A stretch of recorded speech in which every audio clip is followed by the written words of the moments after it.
Praise the Lord. കർത്താവിൻ്റെ ധന്യ തിരുനാമം വാഴ്ത്തപ്പെടുമാറാകട്ടെ. ഞാൻ ക്രിസ്തുവിൽ സ്നേഹിക്കുന്ന എല്ലാ ദൈവമക്കൾക്കും 6-ാം മാസത്തിൻ്റെ 1-ാമത്തെ പ്രഭാത വന്ദനം കൂടെ അറിയിക്കുന്നു. ലോകമെമ്പാടുമായിരുന്നു കൊണ്ട് ഈ പ്രഭാതവും ഈ വചന സന്ദേശം ശ്രവിക്കുന്ന എല്ലാ ദൈവദാസന്മാർക്കും ദൈവദാസിമാർക്കും വാത്സല്യ കുഞ്ഞുങ്ങൾക്കും എൻ്റെ ഹൃദയത്തിൻ്റെ ആഴമേറിയ സ്നേഹത്തെയും വന്ദനത്തെയും നന്ദിയും ഒപ്പം പ്രാർത്ഥനയും അറിയിക്കുന്നു. കർത്താവിൻ്റെ ദാസിദാസന്മാരെ, കഴിഞ്ഞ 5 മാസം നമ്മെ കൺമണി പോലെ പരിപാലിക്കുവാനിടയായി.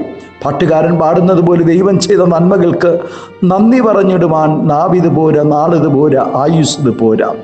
ആമേൻ. നമ്മെ കൺമണി പോലെ കരുതിയ ദൈവം നമുക്ക് ആഹാരം നൽകി, ആയുസ് നൽകി, ആരോഗ്യം നൽകി. ഏതെല്ലാം പ്രതികൂലങ്ങളിൽ നാം കടന്നു പോകേണ്ട ആമേൻ ആയിരുന്നു.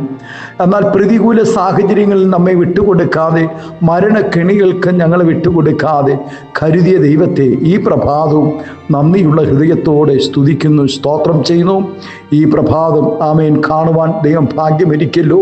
നമ്മോടുകൂടെ കഴിഞ്ഞ മാസങ്ങളിൽ സഞ്ചരിച്ച എത്രയോ പ്രിയപ്പെട്ടവർ പാതി വഴിയിൽ പട്ടുപോയപ്പോൾ, പാതി വഴിയിൽ കൊഴിഞ്ഞു പോയപ്പോൾ നമ്മെ ദൈവം ക്ഷേമമായി പോഷിപ്പിക്കുവാനിടയായി. നമ്മുടെ തലമുറകളെ കരുതി, നമ്മുടെ സ്തോത്രം മരുമക്കളെ, കൊച്ചുമക്കളെ എല്ലാം കരുതി പരിപാലിച്ചു. നമ്മെ സ്നേഹിക്കുന്ന കർത്താവിൻ്റെ ദാസിദാസന്മാർ, നമ്മുടെ സ്തോത്ര ഹാലേലിയ മറ്റു സഭകളിൽ ദൈവിക ശുശ്രൂഷകൾ ചെയ്യുന്ന എല്ലാ അഭിഷിക്തദാസന്മാരെ, കുടുംബങ്ങളെയെല്ലാം അവിടെ എവിടെയായി കൺമണി പോലെ സൂക്ഷിച്ച് പരിപാലിച്ചു. കർത്താവിൻ്റെ ദാസിദാസന്മാരെ, ഈ പ്രഭാതവും പ്രാർത്ഥനയോടുകൂടെ നമുക്ക് ദൈവസന്നിധിയിൽ പ്രവേശിക്കാം.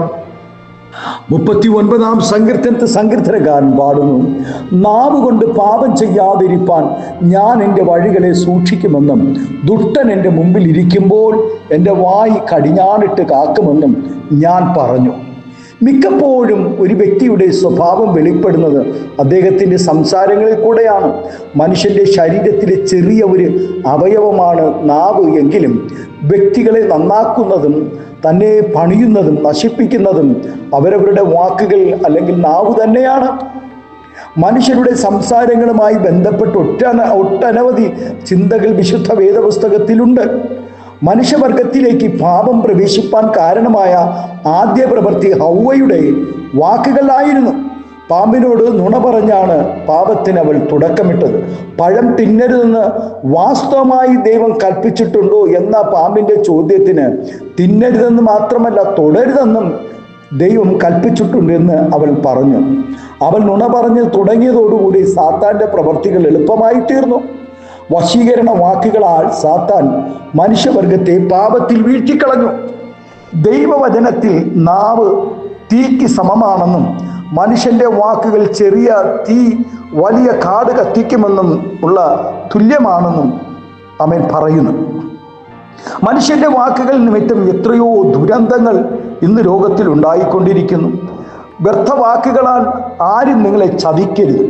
ഇയ്യോബിനെതിരെ തൻ്റെ സ്നേഹിതന്മാർ പറഞ്ഞതെല്ലാം വ്യർത്ഥവാക്കുകളായിരുന്നെന്ന് താൻ സാക്ഷീകരിക്കുന്നു. ഒരു വിഷയത്തിൻ്റെ പിന്നാലെ ഉദ്ദേശവും ലക്ഷ്യവും തെറ്റും ശരിയും മനസ്സിലാക്കാതെ അതിനെ വിമർശിക്കുന്നതും പരിഹസിക്കുന്നതും ശരിയല്ല. ആലോചിക്കാതെ പെട്ടെന്നുള്ള പ്രതികരണം നാശത്തിന് കാരണമാകും.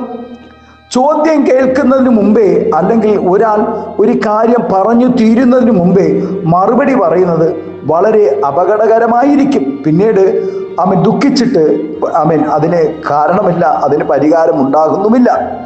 അതിവേഗത്തിൽ ഒന്നും പറയരുത്. ദൈവസന്നിധിയിൽ ഒരു വാക്ക് ഉച്ചരിപ്പാൻ നിന്റെ ഹൃദയം ബന്ധപ്പെടരുത്. ദൈവം സ്വർഗത്തിലും നീ ഭൂമിയിലുമല്ലോ. ആകയാൽ നിന്റെ വാക്ക് ചുരുക്കമായിരിക്കട്ടെ. ഏറ്റവും അപകടകരമായ നിലകളിൽ മറ്റുള്ളവരെ പൊതുവേയും സാധുക്കളെ പ്രത്യേകിച്ചും ചതിക്കുന്ന ഉപാധിയാണ് മുഖസ്തുതിയും ചക്കരവാക്കും. ഞാൻ സഹായിക്കാൻ കേട്ടോ, അയ്യോ നീ ഭയങ്കര സൗന്ദര്യമാണ്, നീ നന്നായിട്ടുണ്ട്, നിനക്ക് നല്ല ബുദ്ധിയുണ്ട്, നിനക്ക് നല്ല വിദ്യാഭ്യാസമുണ്ട്, ഇങ്ങനെ പുകഴ്ചകൾ പറഞ്ഞ് മുഖസ്തുതി പറഞ്ഞ് കബളിപ്പിക്കുന്ന സ്തോത്രം അനേകരെ നമുക്ക് ഈ നാളുകളിൽ കാണുവാൻ കഴിയും. മറ്റുള്ളവരെ പ്രീതിപ്പെടുത്തിയും പലതും തട്ടിയെടുക്കുവാൻ നടക്കുന്ന വഞ്ചകന്മാരും ഉള്ള വലിയ സമൂഹത്തിലാണ് നാം ജീവിക്കുന്നത്. സുവിശേഷകന്മാരിലും വലിയൊരു കൂട്ടം ഇതിന് അടിമപ്പെട്ടിരിക്കുന്നു എന്നുള്ളത് എത്രയോ ദുഃഖകരമാണ്. സത്യത്തിനും നീതിക്കും വിരുദ്ധമായി പറയുന്ന വാക്കിനെയും ദൈവവചനത്തെയും എതിർക്കുന്നു. ഹല്ലേലൂയ. സത്യത്തിനും നീതിക്കും വിരുദ്ധമായി ദൈവമക്കൾ പറയുന്ന വാക്കുകൾക്ക് വിരുദ്ധമായി ചിന്തിക്കുകയും പറയുകയും ചെയ്തു. കനാൻ നാട് ഒറ്റുനോക്കുവാൻ പോയവരിൽ 10 പേർ പറഞ്ഞ വാക്ക് നിമിത്തം അനേകർ വശീകരിക്കപ്പെടുകയും അതുനിമിത്തം വലിയ പ്രശ്നങ്ങൾ ഇസ്രായേൽ പാളയത്തിൽ ഉണ്ടാകുകയും നമുക്ക് നന്നായി അറിയാം, ഉണ്ടായി. അവർ എല്ലാവരും സ്തോത്രം ഹല്ലേലൂയ ഭൂമി പിളർന്ന് ഈ സ്തോത്രം മരണപ്പെടുവാനിടയായ വലിയൊരു ചരിത്രമാണ് ഇസ്രായേൽ ജനത്തിൻ്റെ ഇസ്രായേൽ പാളയത്തിനകത്ത് ഉണ്ടായത്. മറ്റുള്ളവർ പറയുന്ന കഠിനമായ വാക്ക് വലിയ വിപത്തുകൾ വരുത്തിവെക്കും. അഹങ്കാരം പറയുന്ന വ്യക്തികൾക്കും സമൂഹത്തിനും വന്നു ഭവിക്കുന്ന നാശത്തെക്കുറിച്ച് ദൈവവചനം വളരെ വിശാലമായി നമ്മെ പഠിപ്പിക്കുന്നുണ്ട്. നമ്മുടെ വാക്കുകളും സംസാരങ്ങളും എങ്ങനെ ആയിരിക്കരുതെന്ന് നാം ഇതുവരെ നാം കേട്ടുകഴിഞ്ഞു. നമ്മുടെ വാക്കുകൾ നാം വളരെ ശ്രദ്ധിക്കേണ്ടതാണ്. നമ്മുടെ ഓരോ വാക്കുകളും അനവധി പ്രശ്നങ്ങളും പ്രതിസന്ധികൾക്കും കാരണമായി തീരുമെന്ന് നാം കേട്ടു. ഒരു ഇന്റർവ്യൂവിൽ പരാജയപ്പെട്ടവനെയോ പരീക്ഷയിൽ തോറ്റവനെയോ പാപത്തിൽ വീണുപോയവനെയോ പരിശ്രമങ്ങളിൽ വിജയിക്കാൻ കഴിയാത്തവനെയോ ബന്ധനങ്ങളാൽ അല്ലെങ്കിൽ അബദ്ധങ്ങളാൽ നന്മകൾ നഷ്ടപ്പെട്ടു പോയവനെയോ തുടങ്ങി പല കാര്യങ്ങളിൽ ക്ഷീണിച്ചിരിക്കുന്നവരെ ശപിക്കുവാനും കുറ്റപ്പെടുത്തുവാനും നിന്ദിക്കുവാനും മറ്റുള്ളവർ ഭയങ്കര താല്പര്യം കാണിക്കും. അത് ആ വ്യക്തിയെ അപകടത്തിൽ അല്ലെങ്കിൽ കെണികളിൽ ആത്മഹത്യയിലേക്ക് നയിക്കുവാൻ കാരണമായി തീരും. അതിന് സംശയമില്ല. നാവ് കൊണ്ട് പാപം ചെയ്യാതിരിക്കാൻ കരുതുവാൻ മേലിൽ ഒരക്ഷരം പോലും മിണ്ടാതെ മൗനമായിരിക്കണം എന്നേ സ്തോത്രം സങ്കീർത്തനക്കാരൻ ഉദ്ദേശിക്കുന്നത്. ഊമനായി ജീവിക്കണമെന്നല്ല അതിനർത്ഥം. ദൈവത്തിൽ ആശ്രയിച്ച് നല്ല കാര്യങ്ങൾ ഹൃദയത്തിൽ ചിന്തിക്കുമ്പോൾ നല്ലതേ പുറത്തു വരികയുള്ളൂ.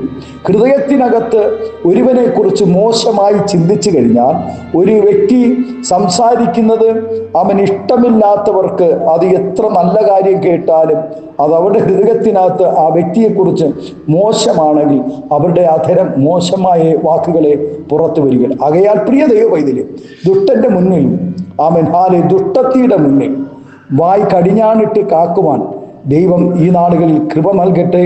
അതിനായി നമ്മെ ദൈവകരങ്ങളിൽ ഏൽപ്പിച്ചു കൊടുക്കാം. ദൈവം നമ്മെ ഈ പ്രഭാതം സ്തോത്രം അനുഗ്രഹിക്കട്ടെ. നമുക്ക് ഒരുമിച്ച് പ്രാർത്ഥിക്കാം. ദൈവസന്നിധി നമ്മുടെ അധരങ്ങളെ നമുക്ക് സൂക്ഷിക്കാം. ദുഷ്ടൻ നാവ് കൊണ്ട് പാപം ചെയ്യാതിരിപ്പാൻ ഹല്ലേലൂയ.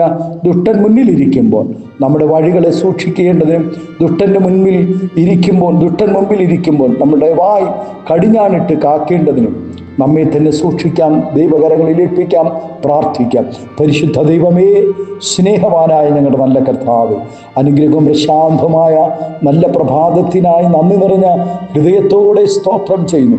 കഴിഞ്ഞ നാളുകളിൽ കഴിഞ്ഞ 5 മാസം ഞങ്ങളുടെ ജീവിതത്തിൽ വന്നുപോയ വാക്കുകളിൽ വന്നുപോയ കുറവുകളെ ക്ഷമിക്കണം. ഞങ്ങളുടെ വാക്കുകളിൽ ആർക്കെങ്കിലും ഭാരമുണ്ടായിട്ടുണ്ടെങ്കിൽ, ആരുടെ ഹൃദയത്തിൽ ആർക്കെങ്കിലും വേദനകൾ ഉണ്ടായിട്ടുണ്ടെങ്കിൽ കർത്താവെ ഞങ്ങളോട് ക്ഷമിക്കുമാറാകണമെന്ന് പ്രാർത്ഥിക്കുന്നു. ഈ പുതുമാസങ്ങളിൽ കർത്താവെ സ്തോത്രം, ഈ 6-ാം മാസത്തിൽ ഞങ്ങളുടെ അധരങ്ങളിൽ അനേകർക്ക് ആശ്വാസം പകരുന്ന, അനേകർക്ക് രുചി പകരുന്ന, അനേകർക്ക് സന്തോഷം പകരുന്ന, അനേകർക്ക് സമാധാനം പകരുന്ന നല്ല വാക്കുകൾ അവൻ പുറത്തു വരുവാൻ, നല്ല വാക്കുകൾ ഉച്ചരിപ്പാൻ, ആശ്വാസവാക്കുകൾ പറയുവാൻ പരിശുദ്ധാത്മാവ് സഹായിക്കണം.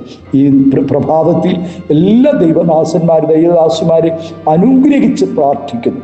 ആത്മീയമായ ഭൗതികമായ എല്ലാ നന്മകളും അനുഗ്രഹങ്ങളും പകരണം. സ്വർഗം അത്ഭുതം ചെയ്യുന്നതിനായി സ്തോത്രം. ഇതുവരെ നടത്തിയ ദൈവം ഇനിയും നടത്താൻ ശക്തനാണെന്ന് ഞങ്ങൾ വിശ്വസിക്കുന്നു. ഞങ്ങളുടെ കഷ്ടതയുടെ നടുവിൽ, ഞങ്ങളുടെ വേദനയുടെ നടുവിൽ, ഞങ്ങളുടെ ഞെരുക്കങ്ങളുടെ നടുവിൽ ഞങ്ങൾക്കായി ഒരു അത്ഭുതം ചെയ്യണമേ എന്ന് പ്രാർത്ഥിക്കുന്നു. സ്വർഗം നീതീകരിക്കണം, അത്ഭുതം ചെയ്യും, മഹത്വമിടും. യേശുവിൻ്റെ നാമത്തിൽ കൃപയോടെ പ്രാർത്ഥന കേൾക്കണമേ സ്വർഗീയ നല്ല പിതാവേ. ആമേൻ, ആമേൻ. Thank you. God bless you. ദൈവം എല്ലാവരെയും ഈ പ്രഭാതം ധാരാളമായി അനുഗ്രഹിക്കട്ടെ. പ്രാർത്ഥനയോടുകൂടെ ദൈവം നമുക്ക് വിശ്വാസത്തോടെ പ്രത്യാശയോടുകൂടെ നമുക്ക് ദൈവത്തിലായിരിക്കാം. Thank you. God bless U.